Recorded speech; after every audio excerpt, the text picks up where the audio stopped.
right, see you guys. This is a Fox News Alert. I'm Chris Wallace in for Bret Baier. There are new details breaking at this hour about the extent of the Trump administration's cooperation with special counsel Robert Mueller. One of the president's lawyers tells Fox News the level of cooperation is unprecedented. This comes as it appears the special counsel may be shifting from the investigation of Russian collusion and focusing more on possible obstruction of justice. Meanwhile, there are concerns about a so-called secret society of top cops committed to bringing down the president. Also tonight, what you think of the president's job performance just hours before he sets off for a major economic summit in Switzerland. We have Fox team coverage. John Roberts in Davos, Switzerland, where world leaders are awaiting the president's America First pitch. But we start off with Chief Intelligence Correspondent Catherine Herridge and the latest on the Russia probe. Good evening, Catherine. Chris, Fox News has obtained exclusive new details about the depth of White House cooperation with special counsel Robert Mueller. According to records reviewed by Fox, more than 20 White House personnel voluntarily gave interviews, including 8 people from the White House counsel's office. In all, more than 20,000 pages of records were provided to the special counsel that included issues related to former National Security Advisor Mike Flynn and Russia, as well as former FBI Director James Comey. Fox News was told copies of all documents provided to Capitol Hill were also provided to the special counsel. Personal attorney for the president called the level of cooperation unprecedented, as new reports suggest the special counsel probe is entering a critical phase.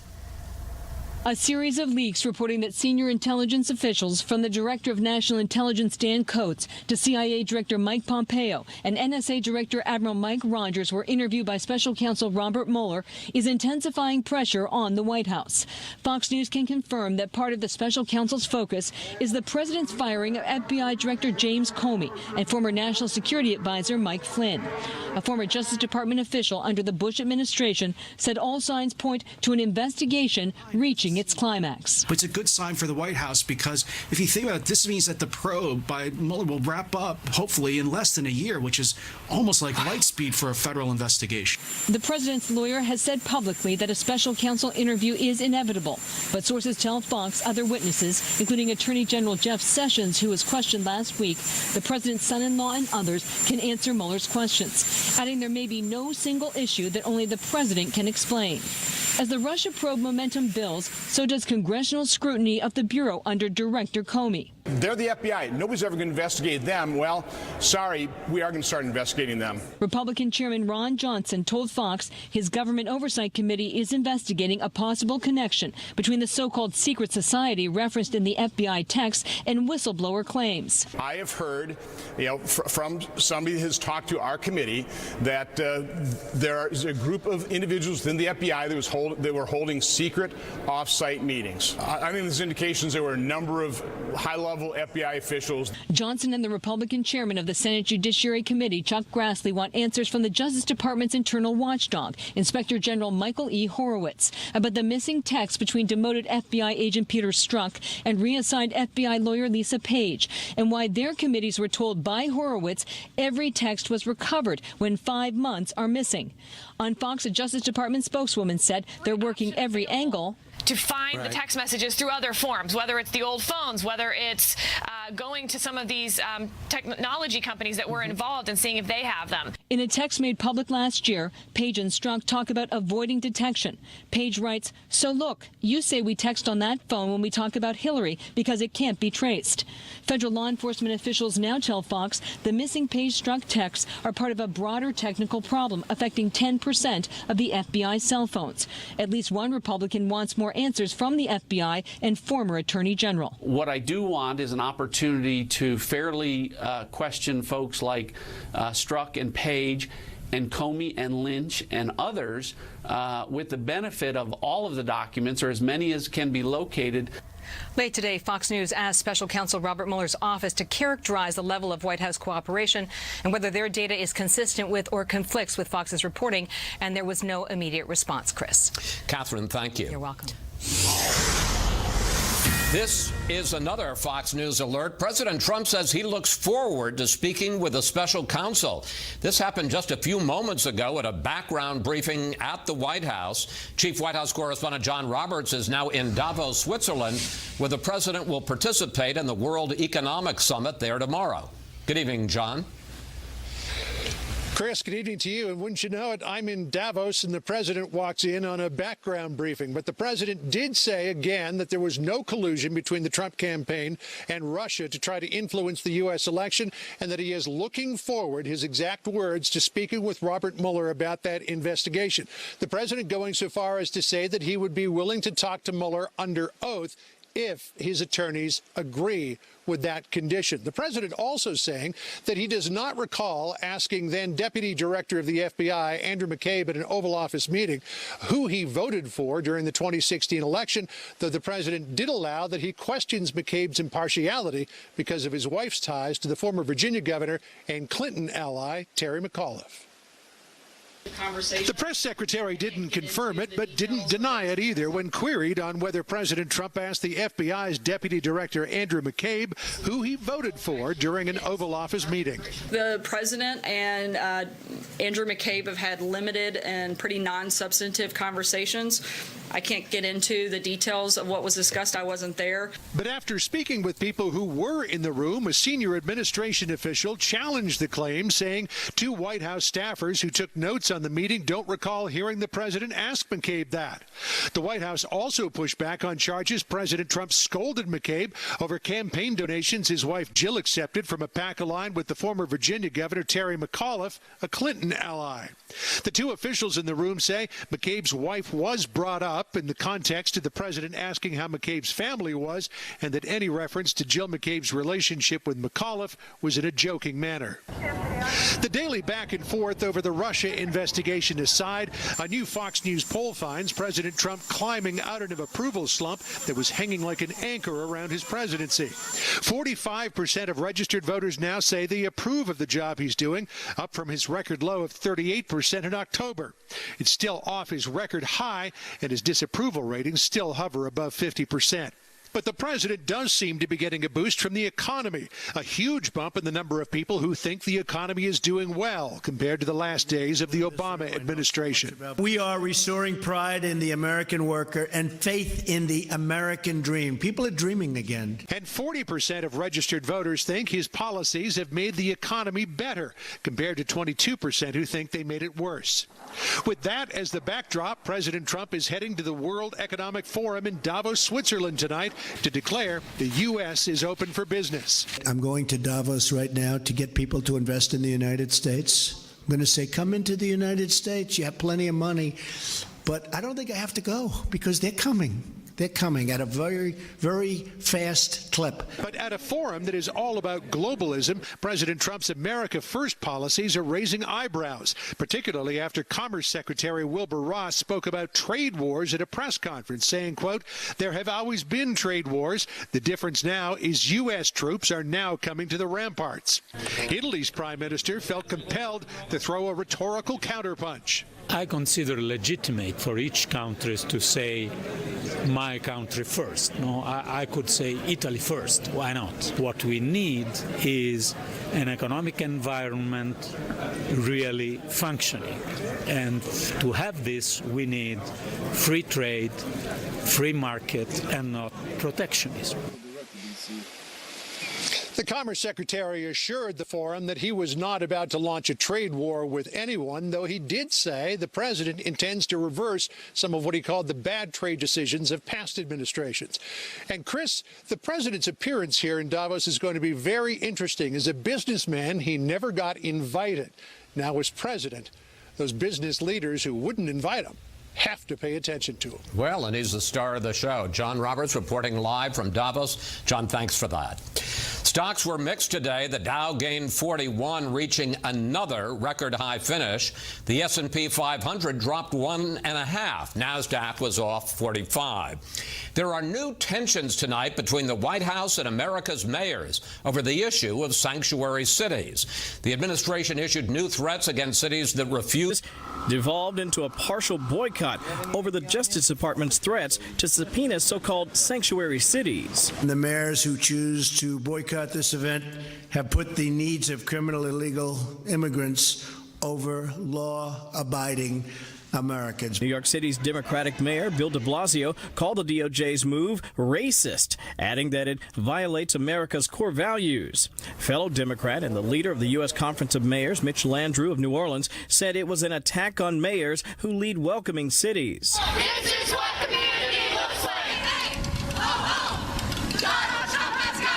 The Justice Department is demanding that 23 so-called sanctuary cities, including New York, Chicago, and Los Angeles, comply with federal immigration enforcement efforts, including by sharing the immigration status of local prisoners or face the prospect of being hit with federal subpoenas.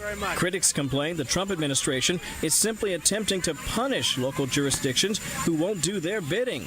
But White House officials say it's not about following the administration's policies, it's about following the law. We would love to be able to work with these mayors, particularly on issues like infrastructure and other things, but we cannot allow people to pick and choose what laws they want to follow. We don't support sanctuary cities. We support enforcing the law and following the law. The subpoena threat overshadowed a much-needed conversation about the 4 R's of infrastructure: roadways, railways, runways, and rivers. President talked about that infrastructure. He mentioned a $1.7 trillion investment over the span of about 10 years. Chris, by the way, that's a plan we expect the president to outline during his State of the Union address on Tuesday. Kevin Corke reporting from the White House. Kevin, thank you. We learned this afternoon President Trump will release his plan for immigration reform on Monday. Meanwhile, negotiations between congressional Republicans and Democrats may be back to square one. Chief Congressional Correspondent Mike Emanuel tells us what happened to the deal that ended the government shutdown. The framework that you see on Monday will be born out of a lot of those conversations that we've had with a number of members. The White House will soon weigh in as senators are working to find common ground after the government shutdown. Senate Democratic leader Chuck Schumer is answering to the left about the perception that he caved. We've advanced the cause. What people have to understand, and I think most people do, most of the Democrats here on Capitol Hill perfectly understand, we don't have the levers of power. After labeling it the Schumer shutdown, President Trump gave him a new nickname on Twitter. Crying Chuck Schumer fully understands, especially after his humiliating defeat, that if there is no wall, there is no DACA. We must have safety and security, together with a strong military for our great people. A new Fox poll reveals 71% favor allowing illegal immigrants brought to this country as children to stay legally, while 40% favor and 53% oppose building a wall along the U.S.-Mexico border. Republicans involved in trying to find an immigration deal say Schumer is trying to save face by taking the border wall off the table. And success requires something bigger than just a Senate plan. Look, people around here like to talk about gangs of 8s and gangs of 14s and gangs of... There's 279 people I'm interested in. That's a majority in the House, 60 votes in the Senate, and the President of the United States. That's what we have to have a solution. The Senate Homeland Security Chairman says lawmakers have an obligation to get it right. Rational people will take a look at our current legal system as completely broken, and it needs to be fixed. And it needs to be fixed while we solve the problem with the DACA recipients so we don't have a whole new batch of DACA recipients. Lawmakers are faced with the reality that the government runs out of money again on February 8th, and some clearly hope the deadline pressure will produce some results. The clock is ticking. If we don't solve this problem in 14 days, the Republicans are going to have to explain to Dreamers what their plan is to prevent them from being deported. Late today, President Trump stopped by a background briefing for reporters, says he wants $250 million for his border wall, says DACA folks should not be worried about being deported, and says that his plan would call for allowing these protections for young people to morph into citizenship in 10 to 12 years. Chris? Mike Emanuel reporting on Capitol Hill. Mike, thank you. Up next, 11 school shootings since the first of the year. We'll go live to the scene of yesterday's fatal incident. First, here's what some of our Fox affiliates around the country are covering tonight. Fox 47 in Lansing, Michigan, as former USA gymnastics team Dr. Larry Nassar receives a sentence of 40 to 175 years in prison for sexually assaulting gymnasts and other young women and girls. More than 150 victims spoke during the sentencing hearing.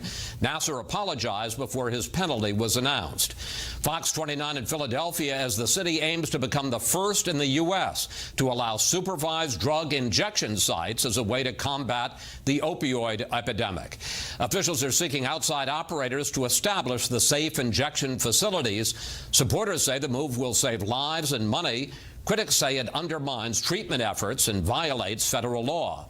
And this is a live look at Los Angeles from Fox 11. One of the big stories there tonight, residents of Compton reject two competing proposals for regulating marijuana businesses in the city. Recreational marijuana is now legal in California, but dispensaries and other pot-related operations are banned in Compton.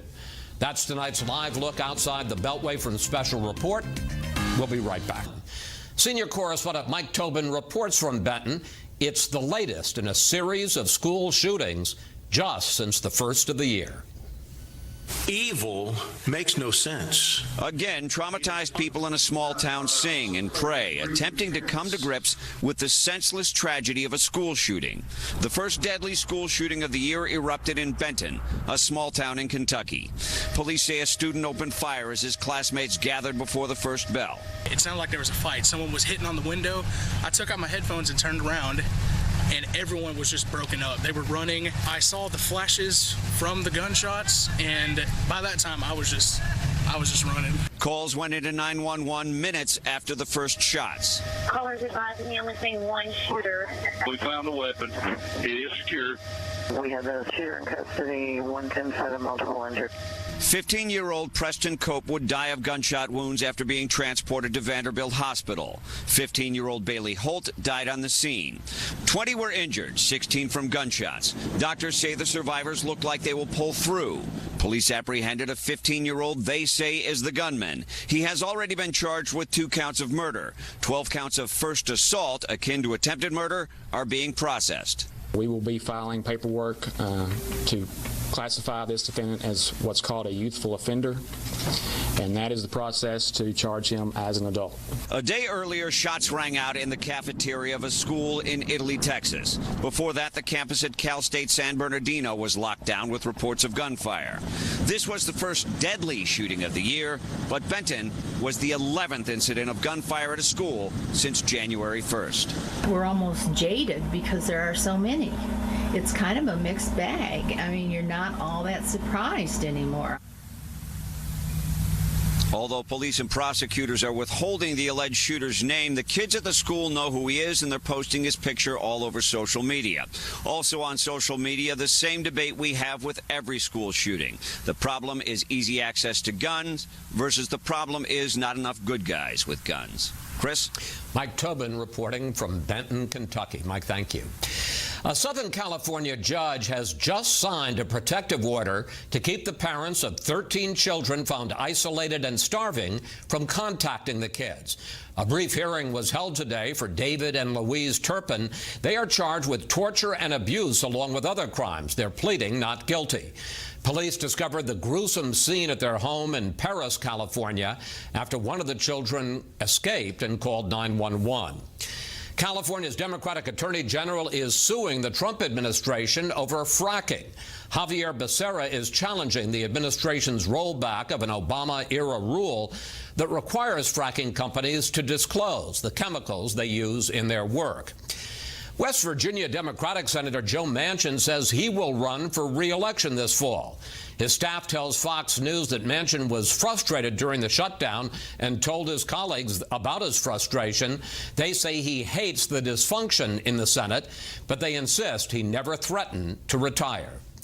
One of the Republican senators who is putting the current legislative dysfunction in context is Louisiana's John Kennedy.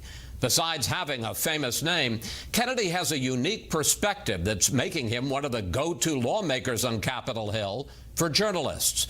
Correspondent Peter Ducey tonight on what Kennedy is saying. This is Senator John Neely Kennedy, the Capitol's only politician who's always got a punchline. I guess what I want is a cross between Socrates and Dirty Harry. Our country was founded by geniuses, but it's being run by idiots. You realize to many Americans right now that looks like we're giving Lindsay Lohan the keys to the minibar. The Republican Kennedy, a 66-year-old former Louisiana state treasurer and LSU law professor, tells us each one-liner Baier has an objective. I try to speak plainly so that my constituents who don't follow the nuances of government like I do because they're too busy earning a real living can understand the issues before me. Kennedy is quickly becoming one of the most quoted lawmakers in Congress. This stuff is why the aliens won't talk to us. I mean, it's absurd. It's absolutely absurd. He's also the only sitting senator who got a campaign trail visit from now President Trump. He is what he is. I mean, he's very frank, and I appreciate that. But Kennedy has proven himself to be a check on the Trump administration during confirmation hearings for judicial nominees. Have you ever argued a motion in state court? I have not. Have you ever argued a motion in federal court? No. That district court nominee eventually withdrew. Just because you've seen Judge Judy or my cousin Vinny doesn't mean you're qualified to be a federal judge. One issue high atop the first-year senator's to-do list, rooting out waste. You know, people talk about federal money as if it falls from heaven. You know, we thank heaven for it, but it came out of people's pockets. I've driven all over Washington, D.C. I cannot find the money tree. He did find footing as the laugh riot from Louisiana, and John Kennedy has no plans to change his approach. Some time ago, a friend of mine told me, he gave me some good advice. He said, always be yourself unless you suck. And I thought that was pretty good advice. The funny freshman Kennedy knows the best way to make your point and be seen is to leave them laughing, and he does. And at this rate, who knows? Maybe someday the name John Kennedy will be famous in this town. Chris? That's a joke from Peter Ducey. Peter, thank you. The Senate has just confirmed the nomination of Kansas Governor Sam Brownback as head of the State Department's Office of International Religious Freedom. Vice President Pence had to break ties on the vote twice today. Never before in the history of the Republic had a vice president voted to break a tie to confirm a nominee, but Pence has now cast two such confirmation ballots. He broke a tie on Education Secretary Betsy DeVos last February. More terrorist violence across the Middle East will show. Call 888-586-PLAN or go to southbeachdiet.com and get 1 week of shakes free.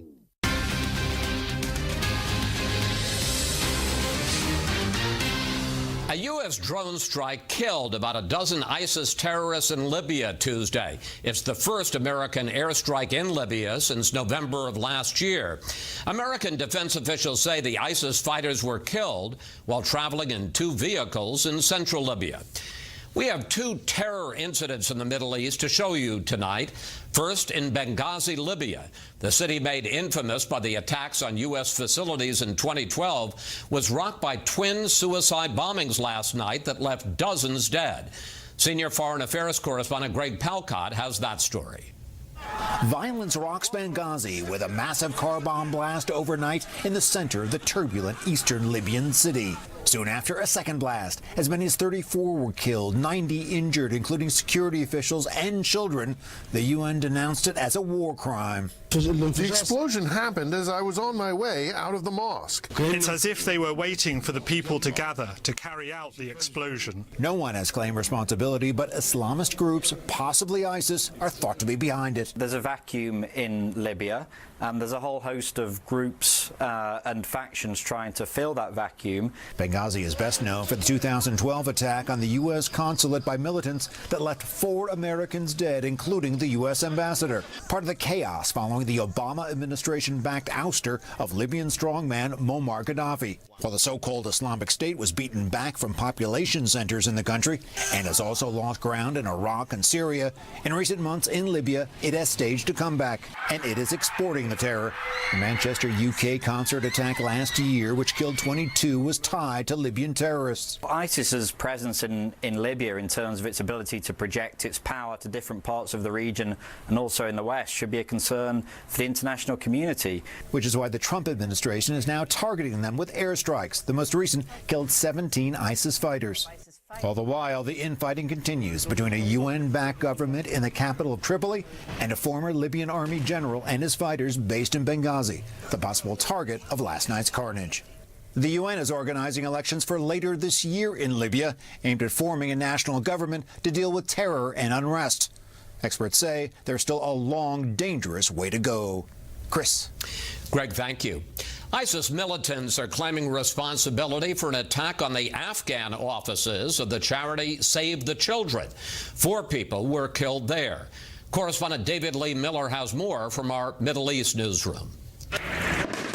The early morning assault at the Save the Children's office in the city of Jalalabad began when a suicide bomber detonated his explosive vest. 4 gunmen then stormed the building.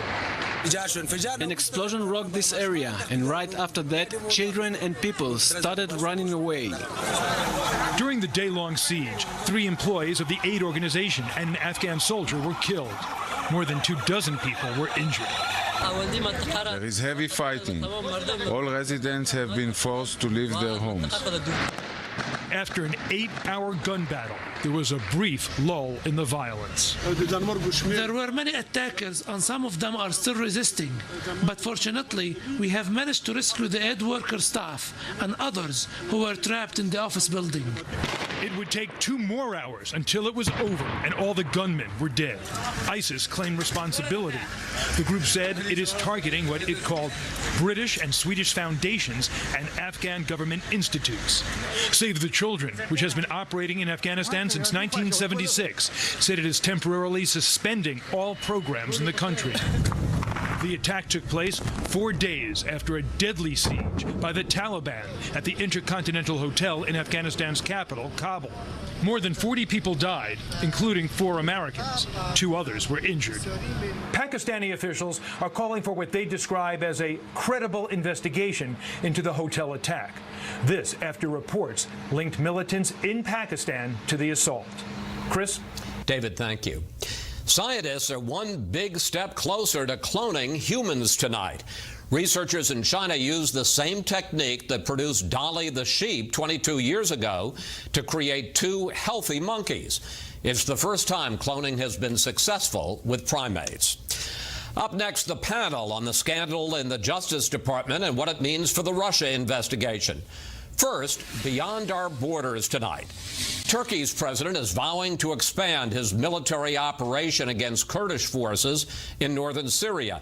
There are concerns that would put his troops closer to U.S. forces supporting the Kurds against ISIS. The U.S. is urging Turkey to exercise restraint. New eruptions from the Mount Mayon volcano in the Philippines have forced more than 74,000 people to evacuate their homes. Red-hot lava, along with clouds of ash and debris, erupted from the volcano at least 4 times today. There are fears of a humanitarian emergency that could last for months.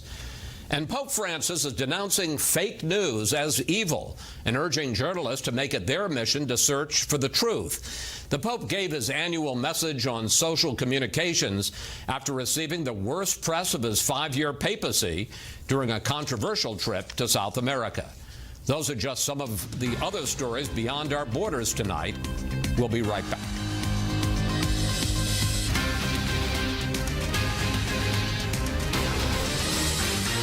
The accusation against the president is that he had help winning the election, and that's simply untrue. The president won because he was the better candidate, because he worked harder, because he had a message that America actually cared about and believed in, and came out in a historic fashion and supported and voted for him. That's why he won. It wasn't because of some made-up hoax that has been created to delegitimize this president.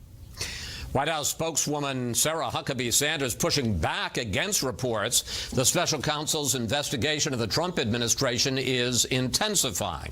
Time to bring in our panel. Byron York of the Washington Examiner, A.B. Stoddard from Real Clear Politics, as well as the host of No Labels Radio on Sirius XM, and Molly Hemingway of The Federalist. Will welcome everybody. Byron, we have now learned that in recent weeks, Special Counsel Robert Mueller and his team have interviewed the following, and it's quite a list: Mike Pompeo, Dan Coates, and Mike Rogers, the directors of the CIA, National Intelligence, and NSA, as well as Attorney General Jeff Sessions and former FBI Director James Comey. Does that give you a clue where this investigation is headed? Well, I think everybody is right when they say it does appear to be focusing in on possible obstruction of justice or alleged obstruction of justice. And conversely, it doesn't seem to be as focused on collusion between Russia and the 2016 Trump campaign. So I think that's clearly true. The fact that they're talking about talking to the president anyway, which would presumably be the last thing they would do in this, does suggest that he's moving, Mueller is moving pretty fast. But I think we saw a lot of news actually on two completely separate tracks today, which was all of this Mueller stuff, and at the same time news on the dossier, the texts, all of the investigations that the House and the Senate Republicans are doing into the FBI. And we saw an extraordinary expression of distrust in the FBI from Charles Grassley, who is the chairman, Senate Judiciary Committee, basically came out and accused them of playing hide the ball today with information. I'm going to get to that in a moment. I just want to ask you one question that I keep having about obstruction of justice. If there's not an underlying crime, can you charge somebody with obstruction of justice? Well, the lawyers say yes, and I think that's absolutely true. But remember, this is a political case. And I think Donald Trump could make a very good case of, they're trying to charge me for covering up a crime that never happened. And that's a very good political case. But I think in terms of the law, yes, you can do that. There was also a report today that last spring, after President Trump had fired James Comey as FBI director, that he met with the acting director, Andrew McCabe, and asked him, according to the report, who did you vote for in the 2016 election? That led to the following exchange today in the White House briefing room. Does the president make a habit of asking career government officials their voting habits? Not that I'm aware of, no. Did he ask Andrew McCabe how he voted? Look, the president and Andrew McCabe have had limited and pretty non-substantive conversations. Molly, it may be a little odd, but anything wrong if the president asked McCabe that question? And what do you make of the president apparently coming into a background or off-the-record session with Chief of Staff Kelly tonight and saying he's looking forward to sitting down with Mueller and his team? Yeah, well, it's interesting that we got this leak about McCabe. We're getting a lot of leaks out of the Mueller investigation, in part because of all the news that's coming out about mishandling of investigations at the FBI. But this claim about McCabe, the allegation as presented was somewhat disputed, and it comes from yet another anonymous leak that you can't verify. But the idea that you wouldn't politically vet a political appointee for a political position is something that I'm not sure you need to get outraged about. And as it turns out, he kept McCabe. I mean, he kept a guy who has ties to Hillary Clinton, whose wife was the beneficiary of a speaking engagement where Hillary Clinton spoke, where the group she spoke to gave $500,000 or close to $500,000 to his wife. They kept him on. That's not obstruction. We should point out the wife was running for this was a political contribution to her campaign for state senate. That might have been stupid to keep Andrew McCabe on, particularly in light of how things have gone for the last year, but it's not obstruction. A.B., at the same time, as Byron suggested, Republicans are continuing to raise questions about the credibility, the legality of the investigation by the FBI and the Department of Justice. And they talk about releasing a damaging 4-page memo about what they say went on during the Clinton and Trump investigations. How damaging do you get a sense the memo and the questions they are raising are? To what degree do you feel they have undermined the credibility of whatever Robert Mueller comes up with? Well, it's indeed certain that there is an attempt by allies of the president to try to discredit the FBI and the Mueller investigation. There are certainly questions that these texts raise about an insurance policy they discussed in Andy's office, which is the office of Andrew McCabe, the deputy FBI director, and whatever a secret society means. Senator Johnson has raised this without evidence, saying that there's a whistleblower indicating they're meeting off-site. There's a lot going around, and this memo that 200 members of Congress have seen, but the Senate Intel Committee members are not allowed to see, and the FBI and the DOJ are not allowed to see, is being described by Democrats as misleading because there are omissions in the underlying classified information that is the basis for the summary and the conclusions in the memo is not provided, and therefore it's misleading and deceptive in its omission.